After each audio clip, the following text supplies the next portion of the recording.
Vous pouvez me rejoindre via ça ou mon courriel sera à la fin de la présentation. Important pour moi, je prends toujours une minute de bien le mentionner quand je commence mes conférences. Ça me fait plaisir vraiment d'être ici avec vous aujourd'hui. C'est-à-dire que toute notre équipe de recherche et collaborateurs, c'est important pour nous de n'avoir aucun conflit d'intérêt avec la recherche qu'on fait. On ne reçoit aucun financement de la part de compagnies pharmaceutiques ou d'industries.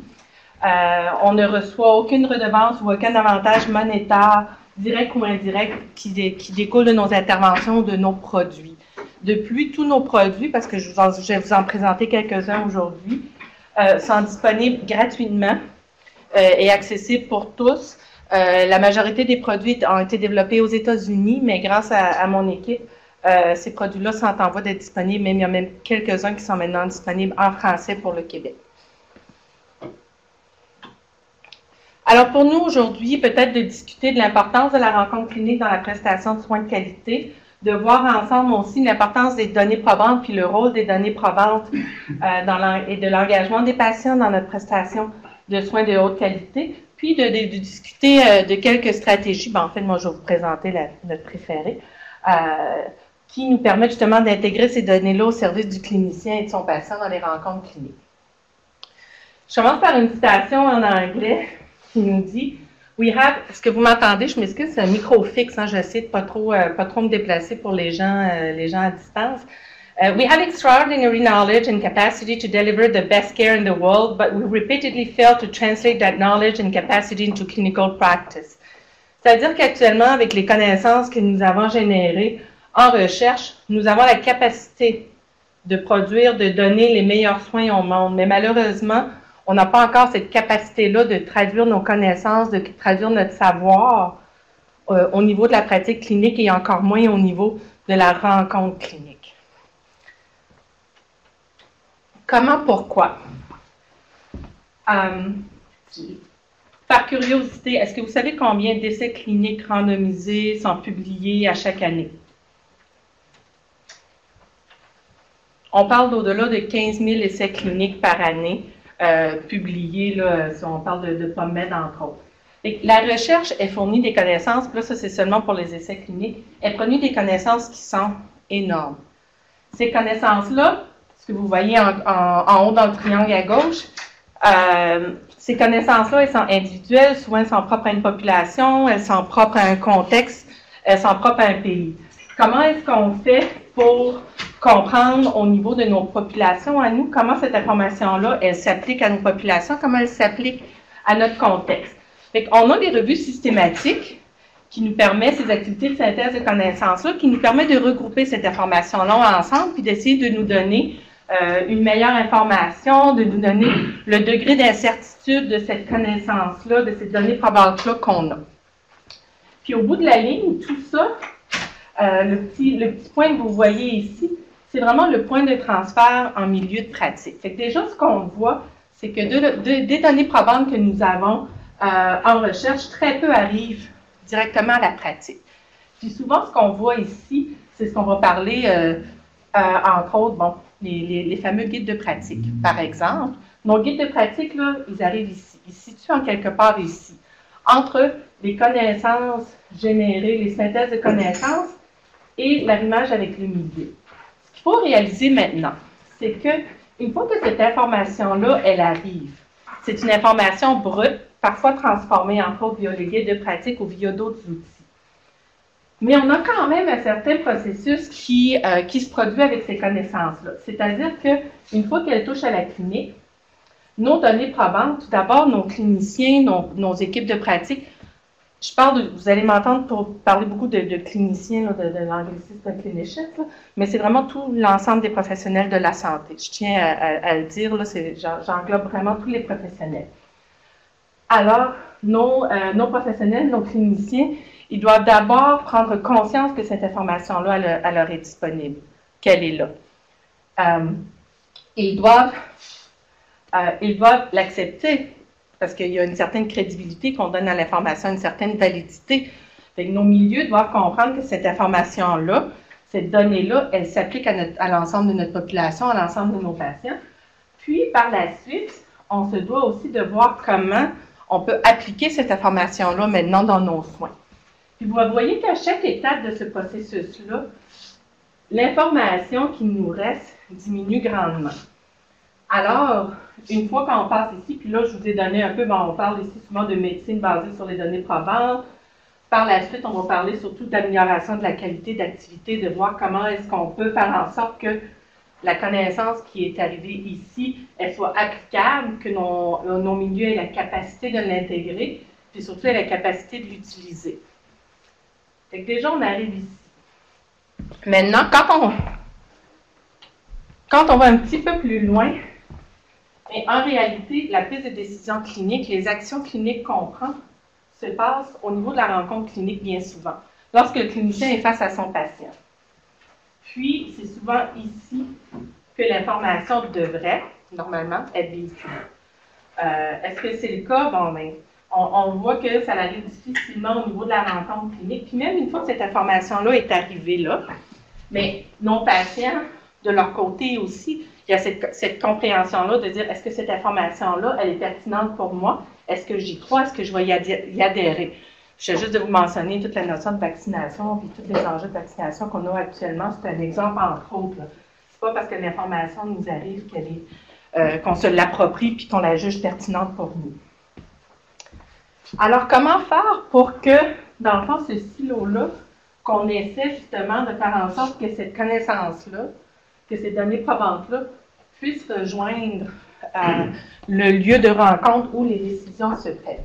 Fait que rajoutons à ça, si on regarde maintenant cette rencontre clinique-là, rajoutons à ça le contexte de la rencontre clinique. Une des choses que je n'ai pas mentionnées aussi précédemment, c'est que malheureusement, la recherche qu'on produit, c'est souvent une recherche faite en silo.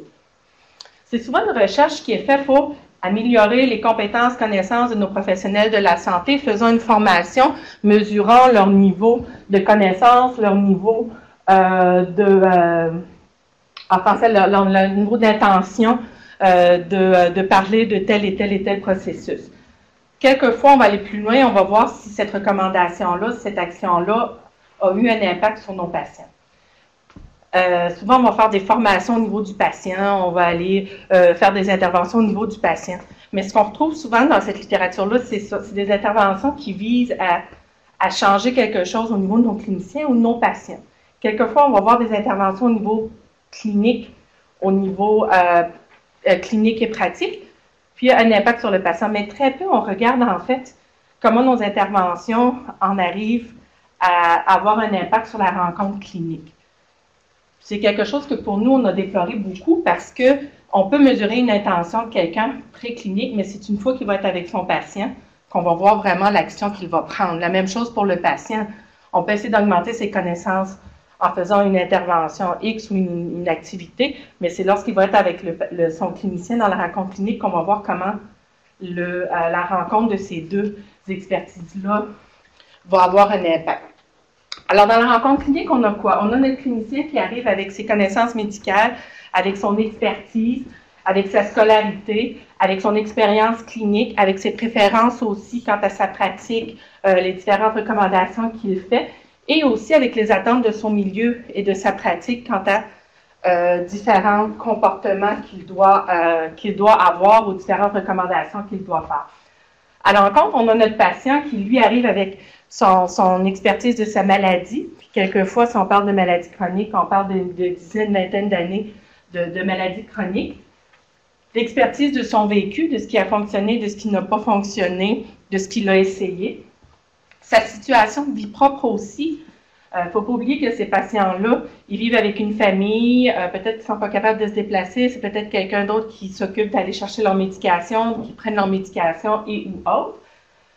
Et des patients qui ont certaines préférences en matière de santé, en mode de vie, avec des valeurs précises puis des attentes aussi.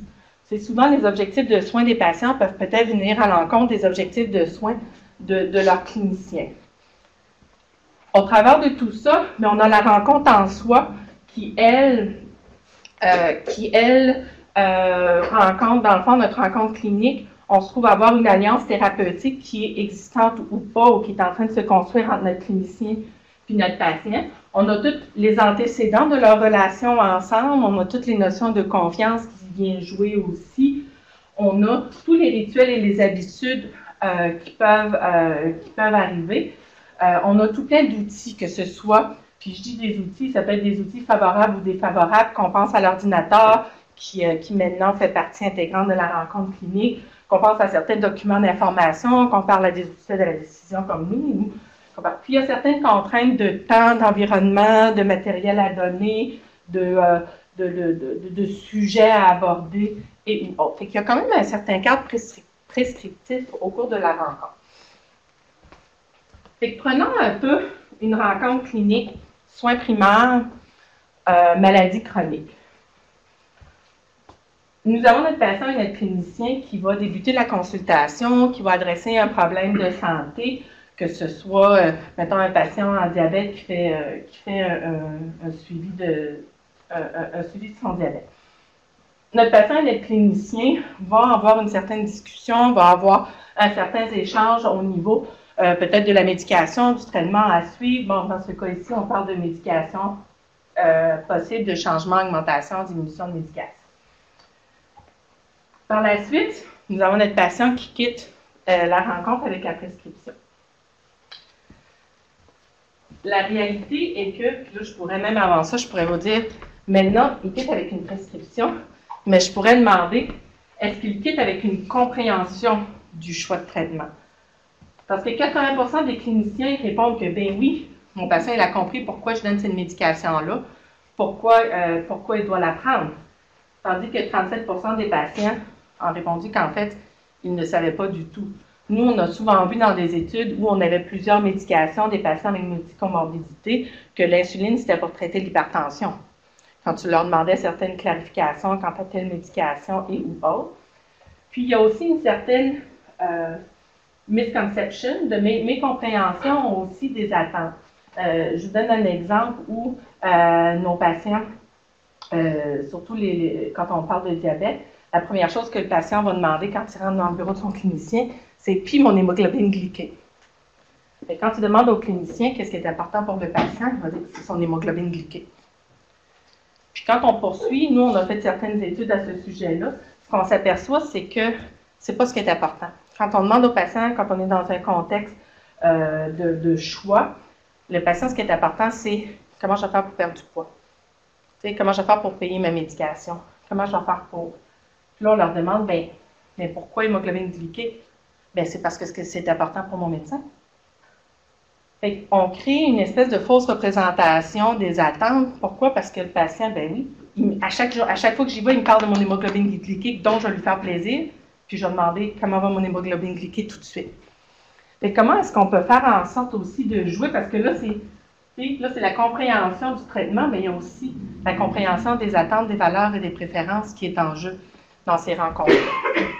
Fait que la réalité fait en sorte que, qu'on veuille ou non, la décision d'agir sur un choix de traitement pharmaceutique ou autre thérapeutique se passe à la maison, avec la famille, tout seul, après, et non pas où ça devrait être pris, où la décision devrait être prise en réalité au cœur de la rencontre clinique en ayant tous les éléments d'information en main.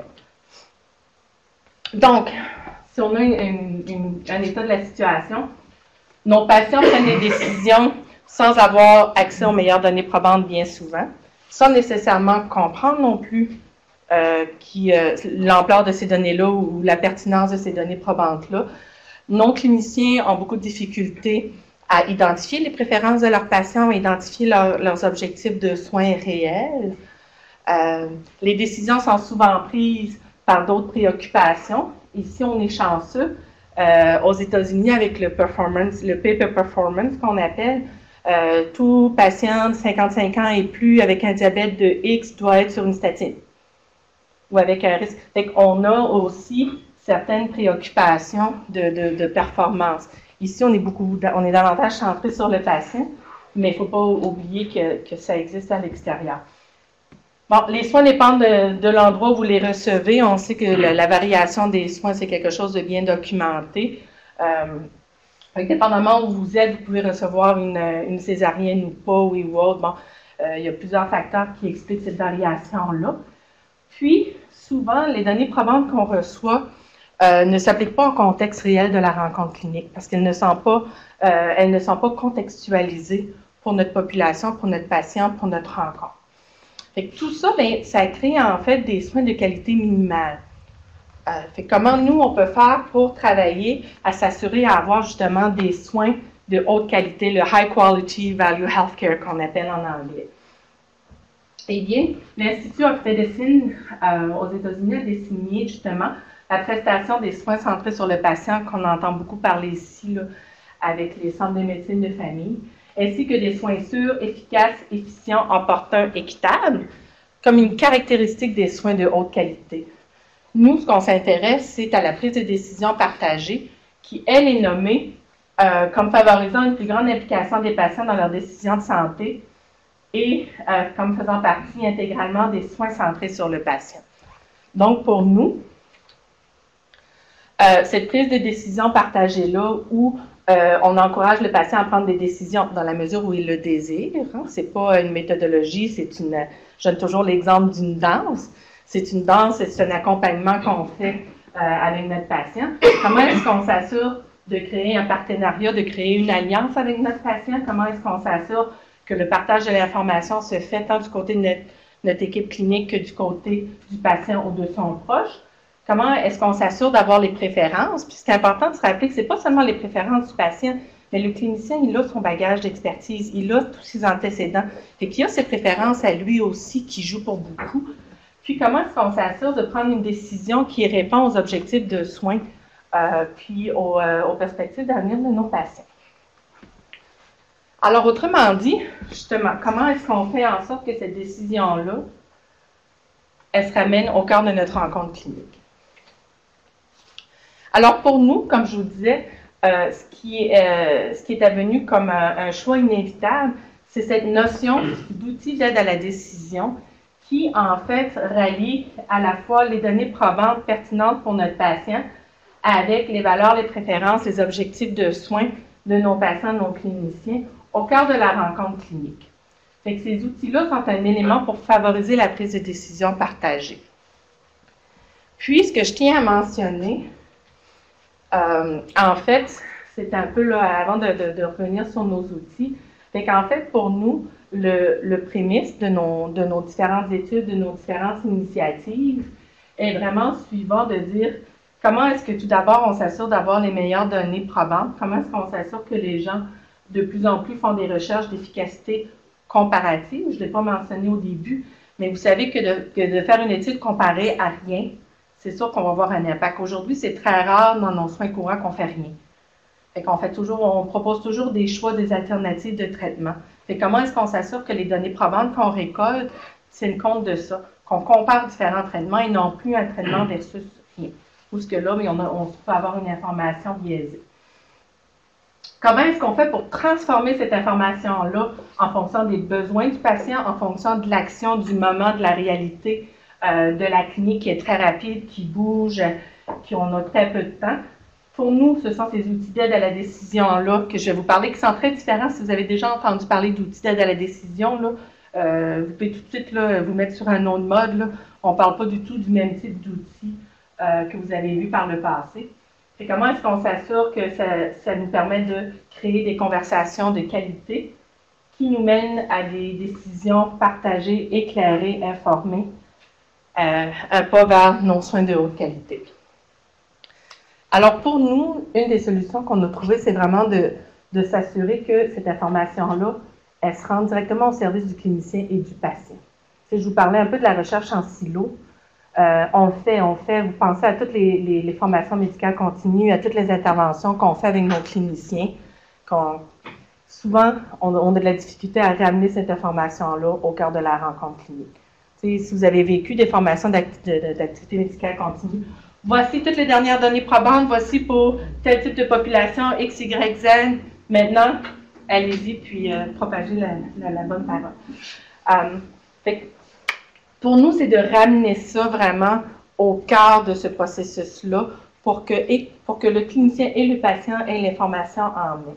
Le type d'outils qu'on développe, c'est des outils qui vont favoriser le dialogue. et non pas des outils de transmission d'informations.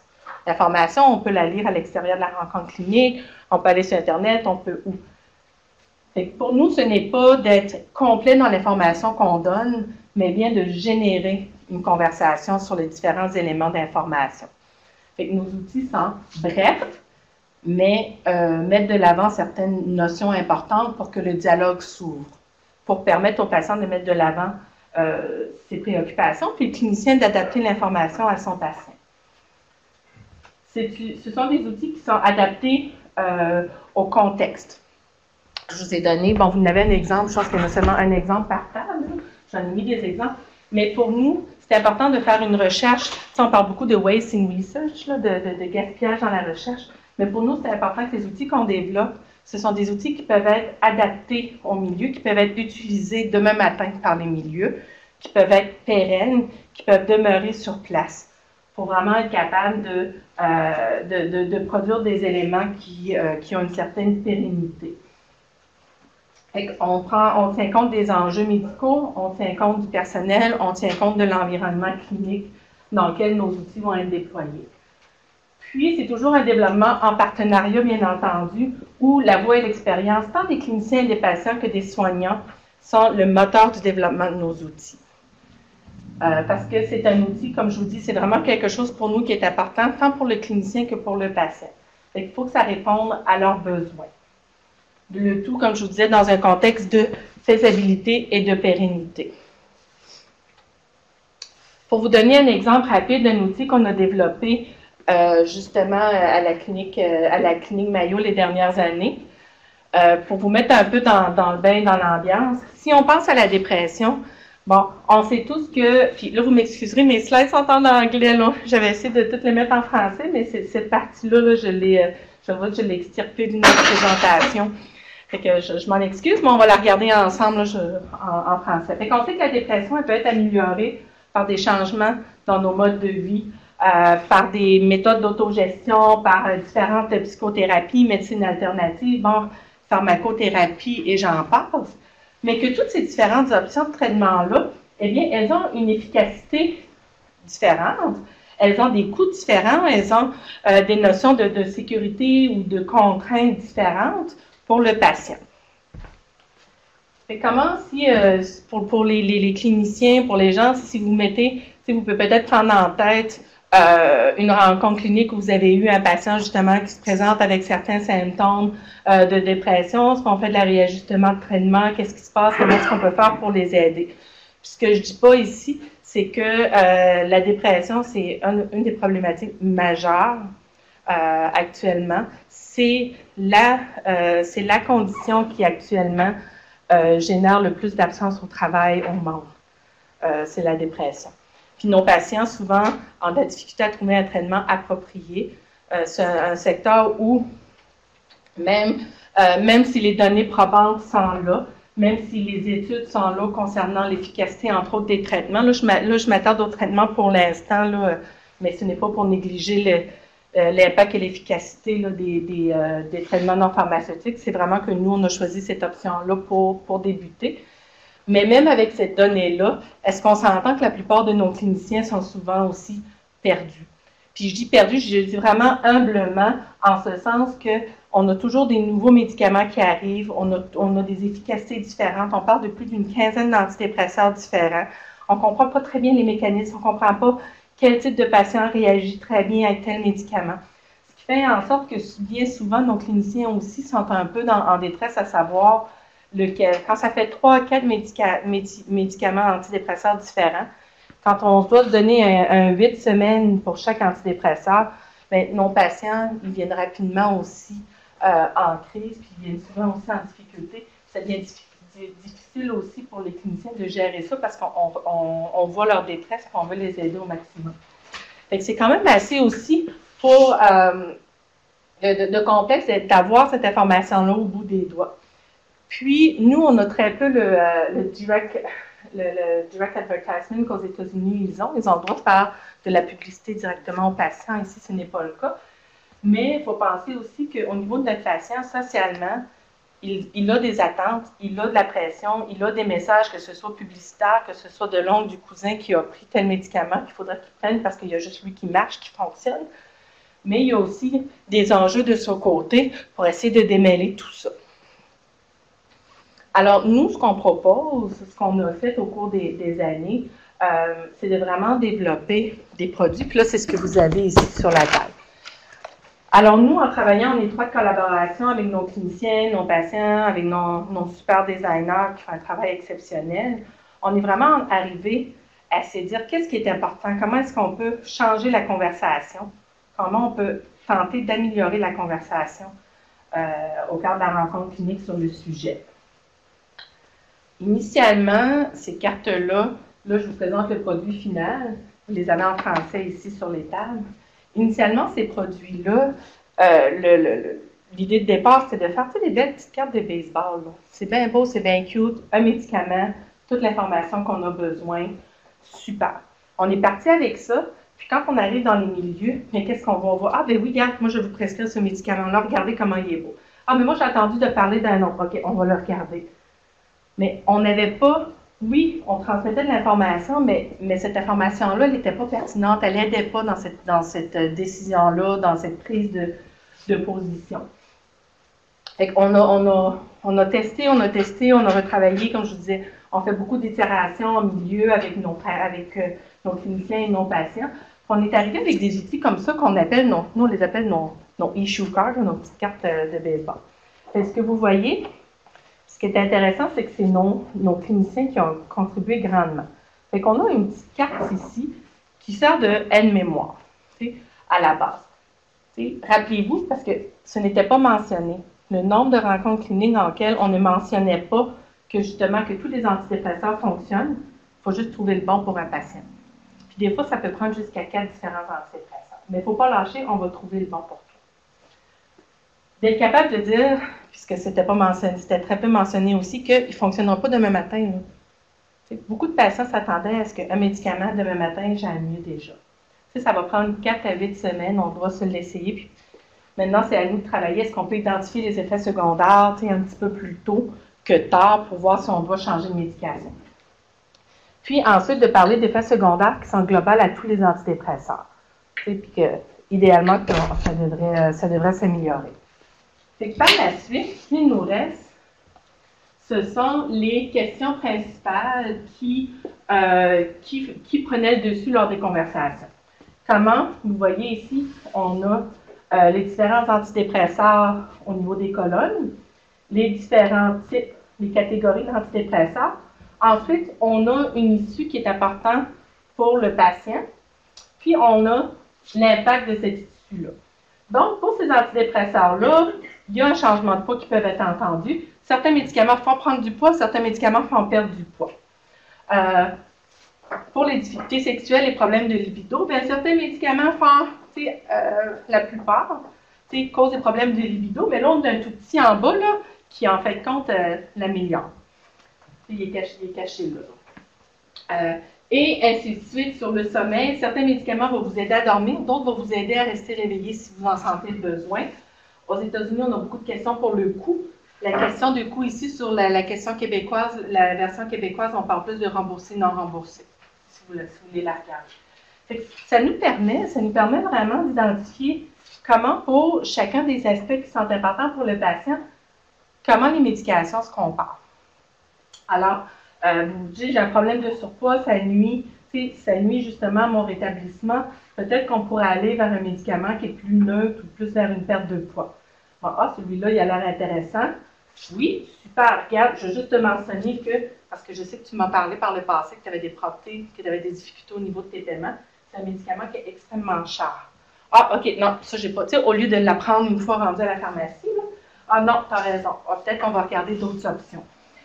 Celui-ci, je le trouve vraiment intéressant. Ah, parfait. Regardons. Ici, tu m'as déjà mentionné par le passé que ça t'arrivait de sauter des doses, sauter des médicaments. Peut-être qu'on est mieux de rester loin de ceux pour lesquels tu peux avoir un effet négatif rapide si tu sautes des médicaments. Il faut lui dire, ben, tu n'es pas adhérent, on lui dit. Ça permet vraiment, comme un médecin m'a déjà dit, puis j'adorais son expression, Il dit, c'est génial, il dit, c'est la troisième personne dans mon bureau. Parce qu'il dit, au lieu de se confronter un à l'autre au sujet de certains enjeux, mais c'est nous deux vers l'outil. Fait que ça nous permet vraiment de rester neutres puis de créer cette alliance qui, parfois, est difficile quand c'est une communication un à un. J'ai fait « wow ». Ça nous permet de dire « oui, mais j'ai essayé ces trois-là déjà, puis il n'y a rien qui fonctionne ». C'était tous la même catégorie. Peut-être qu'on devrait essayer une autre catégorie, puis de voir si eux pourraient avoir un impact sur ta condition. Fait que vous voyez, c'est vraiment des outils qui sont faits pour créer la conversation, qui ne requiert peu ou pas de formation. En fait, vous pourriez tous partir tout de suite et les utiliser dans votre pratique demain matin. Ils sont gratuits, accessibles, puis l'information est là. Nos cliniciens nous ont mentionné, à travers la mise en place de cet outil-là, qu'une des inquiétudes qu'ils avaient, puis c'est de comprendre les enjeux majeurs liés à certains médicaments. Donc, nous, ce qu'on a fait, on a rajouté le Keep in Mind, ça c'était à la demande de nos cliniciens. Je vous avoue qu'elle est comme très peu ou pas utilisée dans les rencontres cliniques. Mais ça leur permettait de dire « Ah, OK, mes patients avec hypertension, celui-là, il faut que je fasse attention. » Au lieu d'arrêter la rencontre, d'aller vérifier, puis de revenir. Fait qu'on leur donnait certains cues. T'sais, on a vu, on a fait, là c'est ce que je vais vous présenter dans quelques minutes, mais on a fait un essai clinique randomisé à travers 2 États, Wisconsin, Minnesota, aux États-Unis pour évaluer ça. Puis nous, on filme tous nos rencontres cliniques pour vraiment bien comprendre l'interaction et non pas juste la perception de l'interaction. Puis, vous voyez, on voyait, là, moi j'ai vu des cliniciens ouvrir les cartes puis les mettre devant elles, puis de faire le choix, pour elles, puis de dire ensuite au patient « Hey, j'ai trouvé la solution pour toi. » Puis je fais « Ah, OK. Quelle heure? Ah, parfait, excellent. » Fait que j'achète. Fait que donc, nous, comme je vous disais, ce qu'on a fait, bon là, ça vous donne peut-être une meilleure aperçu, là, mais vous les avez là. Puis comme je vous disais, ça prend quelques minutes à peine pendant la rencontre clinique. Puis je dis quelques minutes, c'est-à-dire que ça fait partie de l'intégration, mais on n'a pas besoin de rien, il n'y a pas besoin de ressources autour. À la longue, ça, on ne l'a pas mesuré encore, mais nos études qualitatives nous rapportent que les médecins, à la longue, là, trouvent que justement, ça aide à cibler, puis ça améliore, puis ça raccourcit les consultations parce que ils ont ils ont tout le temps un peu le même élément pour se ramener à leur conversation. Donc, comme je vous disais, on a fait une étude 10 pratiques, 2 États, 300 patients avec des pressions de moyenne à sévère, puis une centaine de cliniciens qui ont accepté de participer à notre étude. On parle de patients de très jeunes à très âgés. Je pense que notre plus vieux avait plus de 80 ans, je crois, là, je ne me rappelle plus. Avec le PHQ-9, qui est la mesure de sévérité, avec une moyenne de sévérité là, élevée, une bonne partie qui était déjà sur des antidépresseurs, qui cherchaient à faire une modification de leur antidépresseur.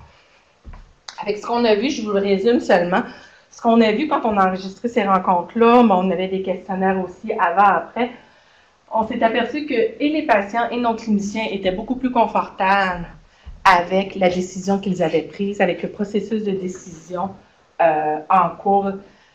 Donc, si on parle de confort décisionnel, qu'on parle de satisfaction avec le processus.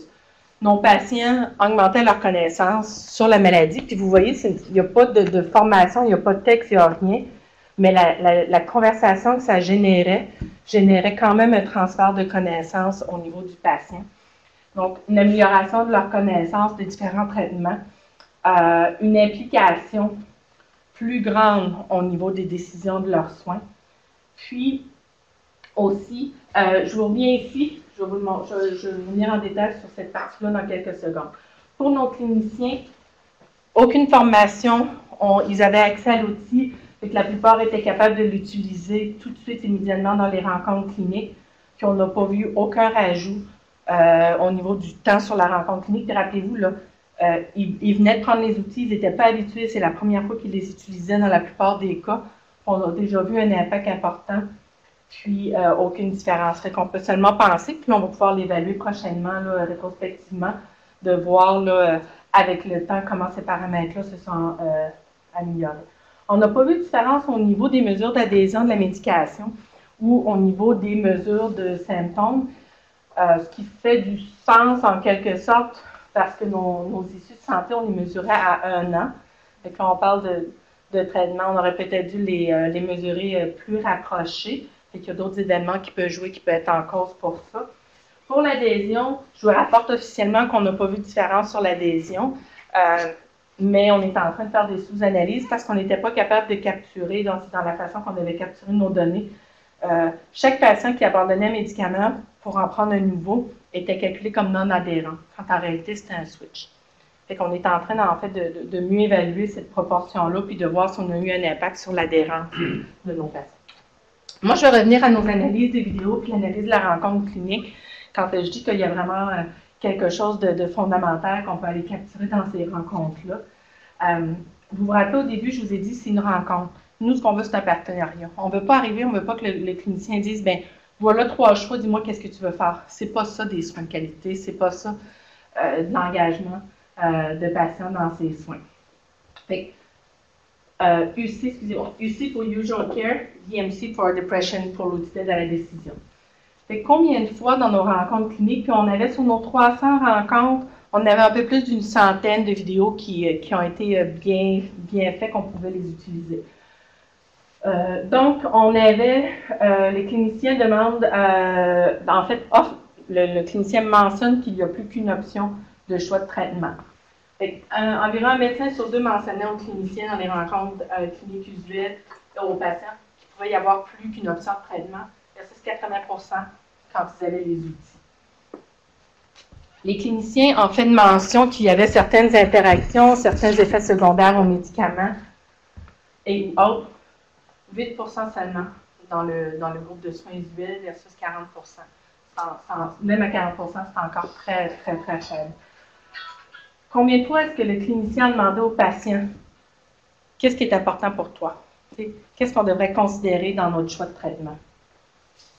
0 pour notre groupe contrôle, versus 63% pour notre groupe outils. Est-ce que notre clinicien a mis de l'avant sa préférence au traitement? 92-95. Vous vous rappelez, je vous ai dit, pour nous, c'est important qu'on ne veut pas que le clinicien laisse aller parce qu'on l'a vu dans d'autres études où le clinicien arrive et qu'il disait « dis-moi quoi faire ». C'est pas ça qu'on voulait. Pour nous, on était content de voir qu'on menait cet aspect-là. Puis combien de fois est-ce que le patient il a fait une recommandation ou il a mentionné qu'est-ce qui lui l'intéressait? 69 versus 92. Fait pour nous, ça nous permet vraiment d'aller capturer au-delà de la perception de chacun, de la perception de confort, un peu plus qu'est-ce qui se passe, puis comment on peut revenir. Fait que pour nous, ça nous donne aussi des pistes de traitement sur comment améliorer nos outils, puis comment est-ce qu'on continue qu'on essaie de favoriser là, ce type d'environnement-là. Ces outils-là, on les a développés. Là, je vous parle de notre essai de la dépression. On a développé des outils similaires pour le traitement du diabète. Ces outils-là, on a des étudiants qui les ont traduits en français. Fait que si jamais ça vous intéresse, ils sont disponibles en français pour vous gratuitement. La même chose, on a maintenant 3 études à grande échelle qui démontrent la validité puis l'impact de ces outils-là. L'impact étant similaire aux outils de la dépression. On a des outils qui, à ce moment-là, au lieu de parler plus des issues d'importance du patient, on travaille plus au niveau de la communication du risque. Fait qu'ici, c'est bon, le risque d'événements cardiovasculaires dans les prochains 10 ans, est-ce que oui ou non, la statine a un impact? Cet outil-là, bien qu'initialement, on l'avait fait pour le statine, quand on l'a implanté, puis là, on parle d'environ 100 000 utilisations par année à travers le monde. C'est parce que lui, on peut garder contact, là. Mais nous, ce qu'on s'apercevait, c'est que nos cliniciens, ils retournaient en arrière, puis dans les paramètres, là, ce qu'on appelle le Framingham, qui détermine ton risque, là, ils allaient jouer sur le diabète, sur l'hypertension, sur le cholestérol, puis tout ça, et qui s'en servaient vraiment comme outil de promotion. Je vais vous montrer comment on l'a transformé ici, cet outil-là, pour répondre aux besoins de nos cliniciens et de nos patients. On a le même type d'outils en ligne. Là, je vous les propose, ils sont en anglais, mais ostéoporose et statine, on les a traduits en français aussi, ils sont disponibles sur le site directement. Vous pouvez les utiliser, ils sont en ligne. Quand je vous parlais d'implication dans leurs soins, on a toujours l'impression que on se fait toujours dire, ben oui, j'engage mes patients dans mes soins, ben oui, on en fait de la prise de décision partagée dans nos rencontres cliniques. En réalité, ce que vous voyez ici, il y a des études qui ont démontré le niveau d'implication des patients en moyenne dans leurs soins. Puis on parle sur cette échelle-là, là, de 0 à 100, 100 étant là, une très grande implication. Puis là, je m'excuse, mon échelle coupe à 70.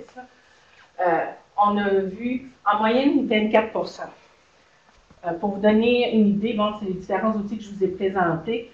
En jaune, vous avez, nous, le niveau d'implication de nos différents patients dans leurs soins, contrairement aux soins usuels. Mais la moyenne, on parle d'environ 24 à travers là, différents contextes, que ce soit soins primaires, soins spécialisés. Fait que pour nous, ce type d'outil-là, qui est une réponse aux besoins de de compréhension des données probantes, de transformation de cette donnée probante-là, pour à la fois être bénéfique au niveau du patient et du clinicien.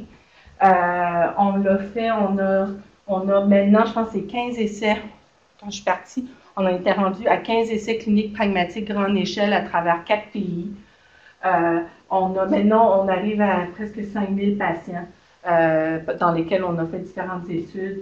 On est rendu à 4000 enregistrements vidéo. En général, ce qu'on s'est aperçu, c'est que justement, ces outils-là semblent avoir un impact, peu importe l'âge. Je ne l'ai pas marqué, mais peu importe la situation aussi socio-économique. On a fait des études où on avait des patients sans-abri, où on avait des patients à faible revenu, des patients immigrants, des patients qui ne parlaient pas l'anglais. Là, je ne vous ai pas présenté les slides, mais on a réussi vraiment à démontrer un impact, peu importe le niveau de littératie, peu importe le niveau de socio-économique. On marque ici que ça rajoute environ 3 minutes aux consultations. Ça varie d'une rencontre à l'autre. Mais comme je vous dis, on s'en va plus maintenant vers aucune différence. Nos médecins sont capables, nos cliniciens, de les utiliser à peu près, on leur donne une note de 60 là, ils passent. C'est sûr qu'ils pourraient utiliser les outils un petit peu mieux, mais comme je vous dis, avec sans formation, sans rien, pour nous, c'est déjà excellent. On améliore la rencontre, les connaissances, le sentiment de confort, tant des médecins que du patient. Puis, dépendamment de nos études, là, c'est sûr qu'on parle d'effets variables sur les issues cliniques et les coûts. Mais pour vous donner une idée, là, j'ai parlé de soins primaires, je ne vous ai pas montré, mais on a fait aussi à l'urgence. On a fait à l'urgence, on a fait dans les métiers, dans les pratiques spécialisées, en dépistage, en changement de comportement. Fait qu'on a peut-être une cinquantaine d'outils différents, tous là un peu sur le même format. Je vous ai parlé un peu tantôt avec Inès, on a travaillé justement pour répondre aux besoins de nos cliniciens qui nous disaient « Oui, mais moi, c'est pas juste les statines, je ne veux pas faire la promotion des médicaments, comment on fait? » Fait qu'Inès, on est en train de mettre sur, vous devriez là, normalement, cet outil-là devrait être en ligne, on espère d'ici Noël. Mais on voit vraiment où non seulement on inclut les risques, les antécédents Framingham, mais maintenant, les options de traitement comprennent toutes les activités, compare tous les traitements possibles, que ce soit l'activité physique, l'alimentation, l'activité, l'arrêt tabagique, l'hypertension, le diabète. Et ça permet aux patients de voir, bon, sur 100 personnes comme moi, voici mon risque de base. Ça, c'est ton âge puis ton sexe. Fait que, à un moment donné, ça, malheureusement, il est là, puis on peut essayer de l'améliorer, mais ça ne change pas. Mais regarde le reste. Là, lui, il a seulement ça, mais regarde ce que tu vois en rose plus pâle. Ça, c'est sur quoi on peut potentiellement avoir un impact. Puis on vient toujours placer pour chaque patient individuel l'ordre d'efficacité. Puis souvent, ce qu'on voit, ben, la médication, la statine, on s'entend qu'elle vient pas mal bas dans l'impact, au niveau de l'impact, parce qu'on sait que ça peut prendre un impact similaire à l'activité physique. Et ça nous permet vraiment de créer des conversations avec nos patients sur la prévention cardiovasculaire, puis aussi un peu de démontrer, c'est pourquoi à l'origine j'avais accepté de participer avec Inès à ce projet-là, parce que pour moi c'était vraiment de dire, tu sais, médicaments ça ne règle pas ton problème, là. C'est pas parce que tu prends un médicament qu'il ne faut pas que tu changes tes habitudes alimentaires, là. Puis souvent c'est ça, on pense je vais prendre une statine, j'ai pas rien d'autre à faire. Mais pour moi je trouvais ça intéressant de pouvoir changer la nature de cette conversation-là vers une conversation vraiment plus axée sur la santé qu'axée sur un médicament. Donc, pour nous, c'est une façon, en réponse au manque d'intégration des données probantes, en réponse au besoin d'intégrer davantage les patients dans nos décisions, de créer des soins de haute qualité. Pour nous, ce type d'outil-là répond à un besoin. C'est pas, on s'entend, c'est pas il y a d'autres initiatives, il y a d'autres activités, mais pour nous, c'est suffisant quand on parle que ce sont des outils qui sont faciles, gratuits, accessibles, intégrés dans le flux de travail, qui considèrent tout l'ensemble du processus de soins, qui améliorent non seulement la qualité et l'expérience, on espère les issues de santé à long terme. On rajoute au tableau de bord des fameux centres de médecine de famille. Puis pour nous, ben, c'est un petit pas. Pour nous, c'est un petit pas vers ces soins de haute qualité-là qu'on espère. Je termine là-dessus, puis je termine en vous mentionnant aussi que si ça vous intéresse, j'ai un de mes partenaires, Mathieu, qui est ici. Nous, on a été financés généreusement par les Instituts de santé du Canada, les IRSC, justement, en réponse à nos cliniciens. L'outil des pressions que je vous ai parlé, il est maintenant, juste l'année passée, j'ai eu 6000 demandes de milieux cliniques partout à travers le monde pour pouvoir les aider à intégrer cet outil-là. L'outil fait partie, entre autres, d'initiatives à la grandeur de l'État de Washington. C'est un des outils là, qui fait partie de leur behavioral planning là, à l'échelle de l'État. Mais à travers cet outil-là, il y avait un besoin pressant de justement de pas seulement faire l'emphase sur la médication, mais de vraiment inclure tous les types de soins, pharmaceutiques ou non, puis aussi de voir comment est-ce que ce type d'outil-là pourrait répondre à un problème concomitant qui est l'anxiété. Fait qu'on a eu la chance d'avoir une subvention pour les 5 prochaines années pour développer ce type de produit-là, puis pour s'assurer qu'il réponde aux besoins tout d'abord de notre population québécoise, puis ensuite notre population canadienne et autres. Donc, si c'est quelque chose que vous aimeriez en savoir davantage, n'hésitez pas, que ce soit pour soi, que ce soit pour d'autres types d'outils, n'hésitez pas à communiquer avec moi. Ça nous fera grand plaisir de vous aider ou de discuter soit de méthodologie ou d'outils cliniques en soi, ou si ça vous intéresse de participer à notre étude, on est toujours preneurs aussi pour le développement de nos nouveaux produits.